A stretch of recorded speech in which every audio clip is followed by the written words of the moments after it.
Hi ಎಲ್ಲರಿಗೂ ನಮಸ್ತೆ. ಜ್ಞಾನಭಂಡಾರ academy YouTube ಚಾನಲ್ಗೆ ಸ್ವಾಗತ.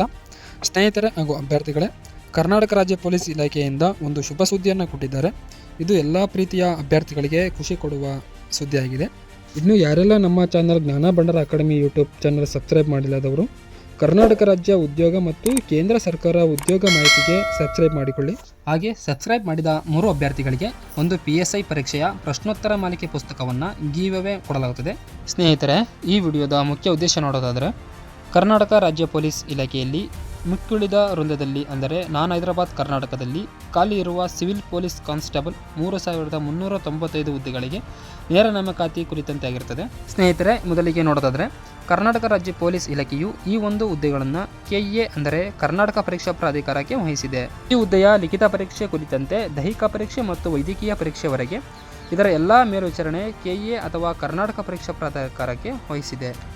ಸ್ನೇಹಿತರೆ, ಸಿವಿಲ್ ಪೊಲೀಸ್ ಕಾನ್ಸ್ಟೇಬಲ್ನಲ್ಲಿ ಮಿಕ್ಕುಳಿದ ವೃಂದದಲ್ಲಿ ಅಂದರೆ ನಾನ್ ಹೈದರಾಬಾದ್ ಕರ್ನಾಟಕದಲ್ಲಿ 3395 ಹುದ್ದೆಗಳನ್ನು ವರ್ಗೀಕರಣ ಮಾಡಲಾಗಿದೆ. ಸ್ನೇಹಿತರೆ ಮತ್ತು ಅಭ್ಯರ್ಥಿಗಳೇ, ಈ ಹುದ್ದೆಗಳಿಗೆ ಪುರುಷ ಮತ್ತು ಮಹಿಳಾ ಅಭ್ಯರ್ಥಿಗಳು ಅರ್ಜಿಯನ್ನು ಸಲ್ಲಿಸಬಹುದಾಗಿರುತ್ತದೆ. ಮೊದಲಿಗೆ ಈ ಹುದ್ದೆಗೆ ವಿದ್ಯಾರ್ಹತೆಯು PUC ಪಾಸ್ ಮತ್ತು PUCಗೆ ಸಮಾನಾದ ಅಂದರೆ ಡಿಪ್ಲೊಮಾ ಮಾಡಿದ ಪುರುಷ ಮತ್ತು ಮಹಿಳಾ ಅಭ್ಯರ್ಥಿಗಳು ಅರ್ಜಿಯನ್ನು ಸಲ್ಲಿಸಬಹುದಾಗಿದೆ. ಈ ಹುದ್ದೆಗೆ ಅರ್ಜಿಯನ್ನು ಸಲ್ಲಿಸಲು ಬಯಸುವ ಎಲ್ಲ ಅಭ್ಯರ್ಥಿಗಳು 18 ವರ್ಷ ತುಂಬಿದವರು ಅರ್ಜಿಯನ್ನು ಸಲ್ಲಿಸಬಹುದಾಗಿದೆ.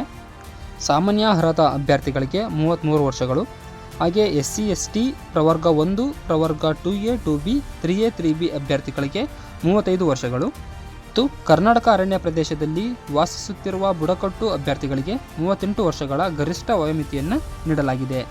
ಇದು ನೇರ ನೇಮಕಾತಿ ಮೂಲಕ ಪುರುಷ ಮತ್ತು ಮಹಿಳಾ ಮತ್ತು ತೃತೀಯ ಲಿಂಗ ಅಭ್ಯರ್ಥಿಗಳಿಗೆ ಅನ್ವಯವಾಗುತ್ತದೆ.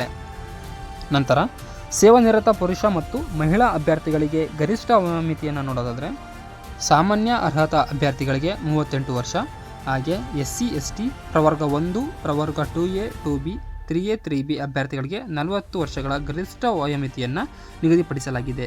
ಹಾಗೆ ಅಭ್ಯರ್ಥಿಗಳೇ, ಈ ಹುದ್ದೆಗಳಿಗೆ ವಯೋಮಿತಿಯನ್ನು ಒಂದು ಬಾರಿಗೆ ಅನ್ವಯವಾಗುವಂತೆ ಗರಿಷ್ಠ ವಯೋಮಿತಿಯಲ್ಲಿ 5 ವರ್ಷಗಳ ಸಡಿಲಿಕೆಯನ್ನು ನೀಡಲಾಗಿದೆ. ಅಭ್ಯರ್ಥಿಗಳೇ, ಈ ಹುದ್ದೆಗಳಿಗೆ ಆನ್ಲೈನ್ನಲ್ಲಿ ಅರ್ಜಿ ಸಲ್ಲಿಸಲು ವೇಳಾಪಟ್ಟಿಯನ್ನು ನೋಡೋಣ. ಆನ್ಲೈನ್ ಮೂಲಕ ಅರ್ಜಿ ಸಲ್ಲಿಸಲು ಪ್ರಾರಂಭ ದಿನಾಂಕ 8/6/2026 ಆಗಿರುತ್ತದೆ. ಆನ್ಲೈನ್ ಮೂಲಕ ಅರ್ಜಿ ಸಲ್ಲಿಸಲು ಕೊನೆಯ ದಿನಾಂಕ ನೋಡೋದಾದರೆ 3/7/2026 ಕೊನೆಯ ದಿನ ಆಗಿರುತ್ತದೆ. ಅರ್ಜಿ ಶುಲ್ಕವನ್ನು ಪಾವತಿಸಲು ಕೊನೆಯ ದಿನಾಂಕ ನೋಡೋದಾದರೆ 4/7/2026 ಕೊನೆಯ ದಿನ ಆಗಿರುತ್ತದೆ. ಅಭ್ಯರ್ಥಿಗಳೇ, ಈ ಹುದ್ದೆಯ ವೇತನ ಶ್ರೇಣಿಯನ್ನು ಅಥವಾ ಸ್ಯಾಲರಿಯನ್ನು ನೋಡೋದಾದರೆ, ಮೊದಲಿಗೆ 37,500ರಿಂದ ಪ್ರಾರಂಭವಾಗಿ 76,100 ರೂಪಾಯಿಗಳವರೆಗೆ ಎಕ್ಸ್ಪೆಕ್ಟನ್ನು ಮಾಡಬಹುದಾಗಿದೆ. ಅಭ್ಯರ್ಥಿಗಳೇ, ಹಾಗೆ ಅಭ್ಯರ್ಥಿಗಳೇ, ತರಬೇತಿಯಲ್ಲಿ ನೇಮಕಾತಿ ಹೊಂದಿದ ಅಭ್ಯರ್ಥಿಗಳು DG ಮತ್ತು IGPಯವರು ಕಾಲಕಾಲಕ್ಕೆ ನಿರ್ದಿಷ್ಟಪಡಿಸಿದ ಪೊಲೀಸ್ ತರಬೇತಿ ಶಾಲೆಗಳಲ್ಲಿ 9 ತಿಂಗಳ ಮೂಲ ಬುನಾದಿ ತರಬೇತಿಯನ್ನು ಪಡೆಯಬೇಕಾಗಿರುತ್ತೆ.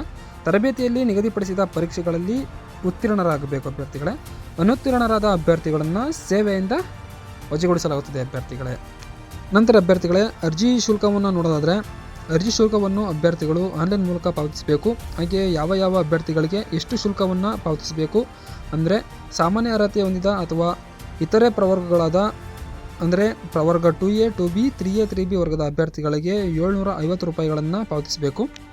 ನಂತರ SC ST ಪ್ರವರ್ಗ 1 ಹಾಗೂ ಮಾಜಿ ಸೈನಿಕರು ಮತ್ತು ತೃತೀಯಲಿಂಗ ಅಭ್ಯರ್ಥಿಗಳು 500 ರೂಪಾಯಿಗಳನ್ನು ಪಾವತಿಸಬೇಕು. ಹಾಗೆ ಅಭ್ಯರ್ಥಿಗಳೇ, ನೀವು ಪಾವತಿಸಿದ ಅರ್ಜಿ ಶುಲ್ಕವನ್ನು ಇಲಾಖೆಯು ಹಿಂದಿರುಗಿಸುವುದಿಲ್ಲ. ನಂತರ ಈ ಒಂದು ಹುದ್ದೆಯ ಲಿಖಿತ ಪರೀಕ್ಷೆಯ ವಿಧಾನ ನೋಡಿದರೆ, ಅಭ್ಯರ್ಥಿಗಳೇ, ಪೊಲೀಸ್ ಕಾನ್ಸ್ಟೇಬಲ್ ಅಂದರೆ ಸಿವಿಲ್ ಹುದ್ದೆಗಳಿಗೆ ಸ್ಪರ್ಧಾತ್ಮಕ ಪರೀಕ್ಷೆಯನ್ನು ಆಫ್ಲೈನ್ನಲ್ಲಿ OMR ಮಾದರಿಯಲ್ಲಿ ನಡೆಸಲಾಗುತ್ತದೆ. ಅಭ್ಯರ್ಥಿಗಳೇ, ಇಷ್ಟು ಸಿವಿಲ್ ಪೊಲೀಸ್ ಕಾನ್ಸ್ಟೇಬಲ್ ಹುದ್ದೆಗಳಿಗೆ ಅರ್ಜಿ ಸಲ್ಲಿಕೆಗೆ ಸಂಬಂಧಿಸಿದ ಮಾಹಿತಿಯನ್ನು ತಿಳ್ಕೊಂಡಾಗಿದೆ.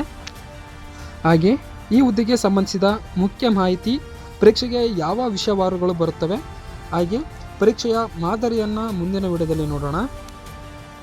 ಹಾಗೆ ಪ್ರೀತಿಯ ಸ್ಪರ್ಧಾ ಯೋಧರೇ, ಜ್ಞಾನಭಂಡಾರ ಅಕಾಡೆಮಿಯನ್ನು ಸಬ್ಸ್ಕ್ರೈಬ್ ಮಾಡಿ ಮತ್ತು ಬೆಲ್ ಬಟನನ್ನು ಆಲ್ ಅಂತ ಪ್ರೆಸ್ ಮಾಡಿ. ನಾವು ಅಪ್ಲೋಡ್ ಮಾಡಿದ ಪ್ರತಿಯೊಂದು ವಿಡಿಯೋಗಳು ನಿಮಗೆ ನೋಟಿಫಿಕೇಷನ್ ಮೂಲಕ ನಿಮಗೆ ತಲುಪುತ್ತದೆ. ಅರ್ಜಿ ಹಾಕುವ ಎಲ್ಲ ಮುಂದಿನ ಅಧಿಕಾರಿಗಳಿಗೆ ಒಳ್ಳೆಯದಾಗಲಿ.